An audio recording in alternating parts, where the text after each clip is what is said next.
டெல்லியில் உள்ள மத்திய இணையமைச்சர் எல் முருகன் இல்லத்தில் நடைபெறும் பொங்கல் நிகழ்ச்சியில் பிரதமர் நரேந்திர மோடி பங்கேற்கிறார். அந்த காட்சிகளை பார்க்கலாம். பொங்கல் பண்டிகையை நம்மோடு இணைந்து கொண்டாடுவதற்காக நம்முடைய மாண்புமிகு பாரத பிரதமர் அவர்கள் இன்னும் சில நிமிடங்களில் விழா நிகழ்விடத்திற்கு வருகை தர இருக்கின்றார்கள் என்பதை மகிழ்ச்சியுடன் தெரிவித்துக் கொள்கின்றோம். நம்முடைய மாண்புமிகு பாரத பிரதமர் அவர்கள் இன்றைய நிகழ்விடத்திற்கு வருகை தரும்போது பத்மஸ்ரீ விருது பெற்ற கலைஞர்கள் nagaswaram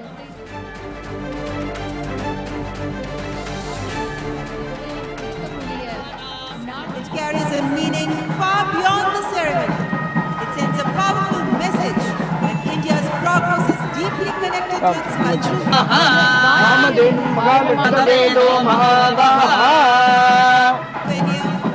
this is a momentous celebrations which carries a meaning far beyond the ceremony.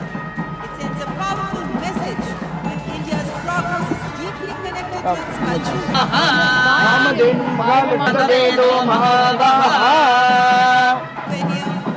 this is a momentous celebrations which carries a meaning far beyond the ceremony. It sends a powerful message that India's progress is deeply connected to its culture. And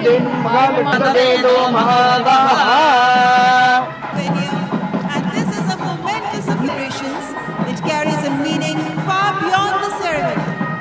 It sends a powerful message that India's progress is deeply connected to its culture.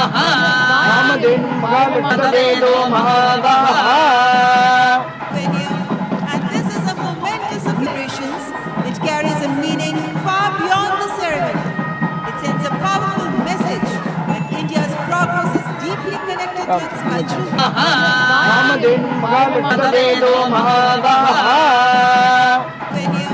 And this is a momentous celebrations which carries a meaning far beyond the ceremony. It sends a powerful message that India's progress is deeply connected to its culture.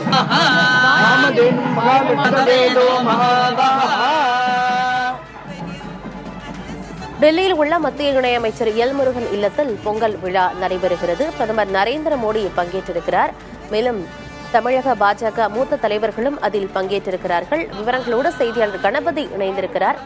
Ganapathi, டெல்லியில் மத்திய இணையமைச்சர் L Murugan இல்லத்தில் நடைபெறும் பொங்கல் விழா குறித்த விவரம் என்ன? இன்று காலையிலேயே பிரதமர் நரேந்திர மோடி தமிழ் மொழியிலே கடிதம் எழுதி பொங்கல் வாழ்த்து தெரிவித்திருந்தார். அதைத் தொடர்ந்து தற்போது அவர் டெல்லியில் உள்ள மத்திய இணையமைச்சர் எல் முருகன் இல்லத்திலே பசுக்கள் மற்றும் கன்றுகளுக்கு பொங்கல் வழங்கி பொங்கல் கொண்டாட்டத்தை தொடங்கி இருக்கிறார். ஒவ்வொரு வருடமும் டெல்லியிலே பிரதமர் நரேந்திர மோடி பொங்கல் விழாவிலே பங்கேற்பது குறிப்பிடத்தக்கது. இந்த வருடம் அது மிகவும் முக்கியத்துவம் வாய்ந்ததாக கருதப்படுகிறது. ஏனென்றால் பிரதமர் நரேந்திர மோடி இந்த மாதத்திலே தமிழ்நாடு பயணம் செய்ய இருக்கிறார். விரைவிலேயே தமிழ்நாட்டிலே சட்டமன்ற தேர்தல் நடைபெற இருக்கிறது.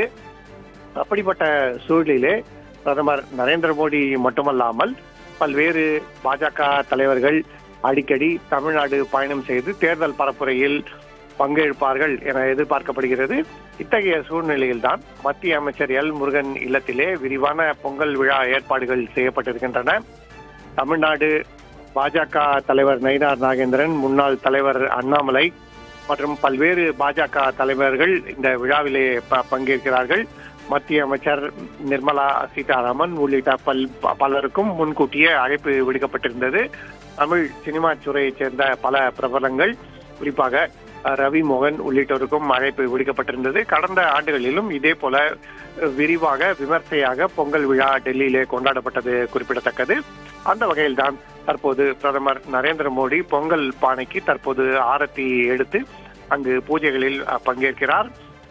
வானதி ஸ்ரீனிவாசன், தமிழிசை சவுந்தரராஜன் உள்ளிட்ட பல்வேறு பாஜக தலைவர்கள் பங்கேற்கும் இந்த விழாவிலே அனைத்து நிகழ்ச்சிகளும் பாரம்பரிய முறைப்படி நடைபெற இருக்கின்றன.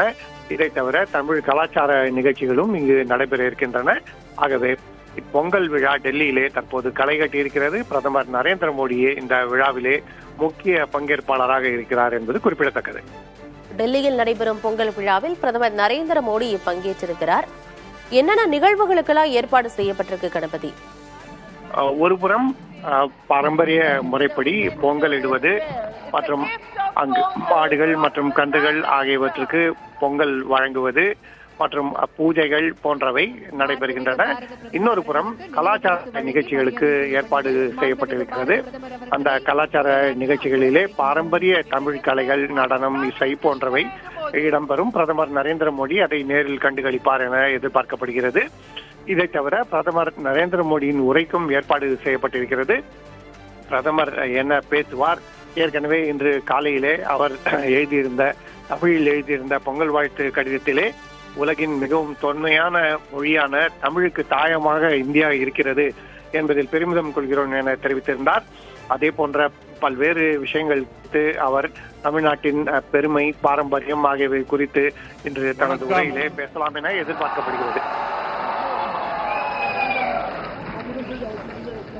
இனிய பொங்கல் नड़वातकल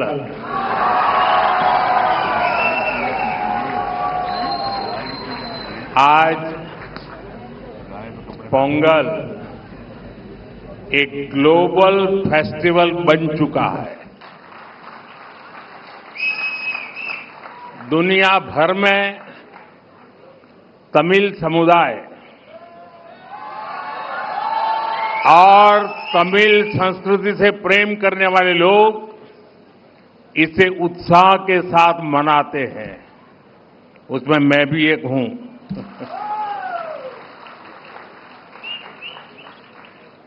इस विशेष पर्व को आप सभी के साथ मनाना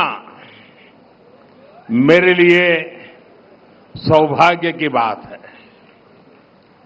हमारे तमिल जीवन में पोंगल एक सुखद अनुभूति की तरह है। इसमें अन्नदाता की मेहनत, धरती और सूर्य के प्रति आभार का भाव है।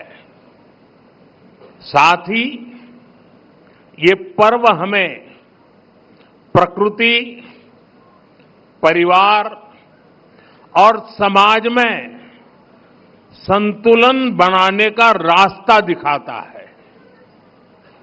इस समय देश के अलग अलग हिस्सों में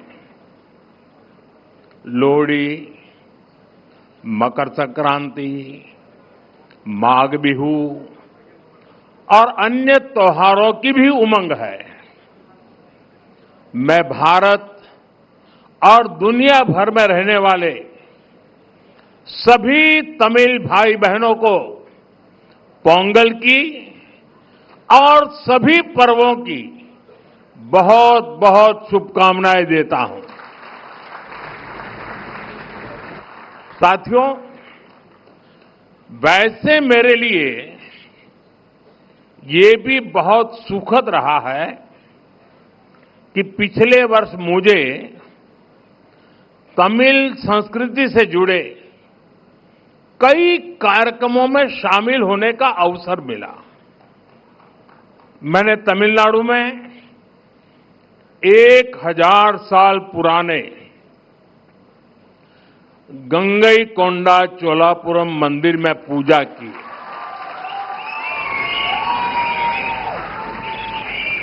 वाराणसी में काशी तमिल संगमम के दौरान सांस्कृतिक एकता की ऊर्जा को पल पल उसके साथ जहां भी रहा मैं जुड़ा रहा, मैंने उसे महसूस किया। जब मैं पंबन ब्रिज के लोकार्पण के लिए रामेश्वरम गया था तो तमिल इतिहास की महानता का फिर एक बार साक्षी बना था। हमारी तमिल संस्कृति पूरे भारत की साझी विरासत है। इतना ही नहीं, पूरी मानवता की ये साझी विरासत है। मैं एक भारत श्रेष्ठ भारत की जिस भावना की बात करता हूं, उसे पोंगल जैसे पर्व और सशक्त बनाते हैं। साथियों, दुनिया की लगभग सभी सभ्यताओं में फसलों से जुड़ा कोई न कोई उत्सव मनाया जाता है। तमिल संस्कृति में किसान को जीवन का आधार माना गया है। तिरुकुरल में कृषि और किसानों पर विस्तार से लिखा गया है। हमारे किसान राष्ट्र निर्माण के मजबूत साथी है। उनके प्रयासों से आत्मनिर्भर भारत अभियान को बहुत मजबूती मिल रही है। केंद्र सरकार भी किसानों को सशक्त बनाने के लिए प्रतिबद्ध होकर लगातार काम कर रही है। साथियों, पोंगल का त्योहार हमें प्रेरित करता है कि प्रकृति के प्रति आभार केवल शब्दों तक सीमित न रहे, उसे हम जीवन शैली का हिस्सा बनाएं। जब ये धरती हमें इतना कुछ देती है, उसे संजोने का दायित्व भी हमारा है। अगली पीढ़ी के लिए मिट्टी को स्वस्थ रखना, पानी को बचाना और संसाधनों का संतुलित उपयोग करना सबसे जरूरी है। मिशन लाइफ, एक पेड़ मां के नाम, अमृत सरोवर जैसे हमारा अभियान इसी भावना को आगे बढ़ाते हैं। हम खेती को अधिक सस्टेनेबल और पर्यावरण के अनुकूल बनाने के लिए निरंतर काम कर रहे हैं। आने वाले समय में सस्टेनेबल खेती के तरीके, वाटर मैनेजमेंट, मैं तो लगातार कहता रहा हूं, पर drop more crop, natural farming, agritech और वैल्यू एडिशन की भूमिका बेहद महत्वपूर्ण है। इन सभी क्षेत्रों में हमारे युवा नई सोच के साथ आगे बढ़ रहे हैं।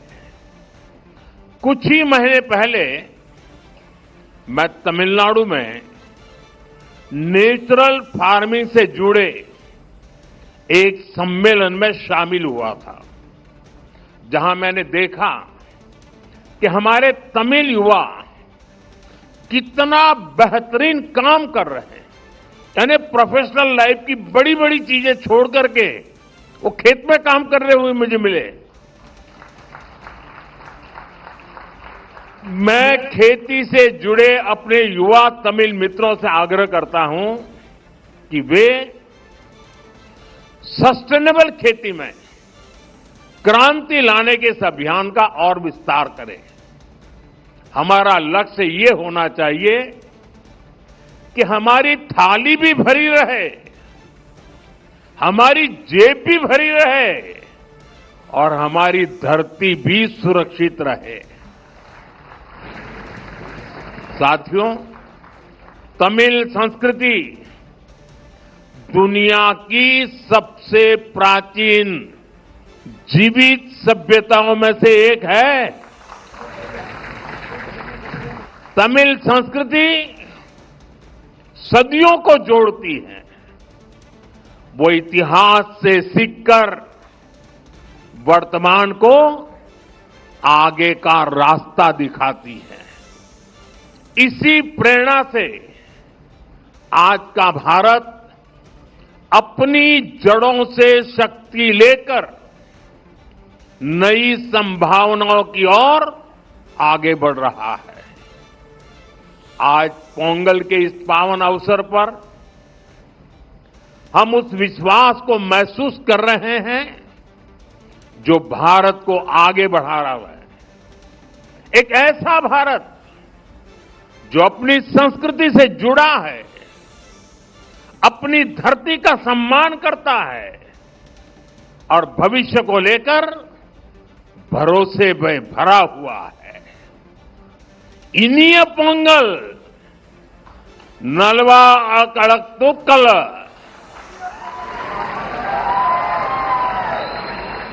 वाळगा तमिल वळगा भारतम। एक बार फिर आप सभी को पोंगल की बहुत बहुत बधाई, बहुत बहुत धन्यवाद। वणक्कम।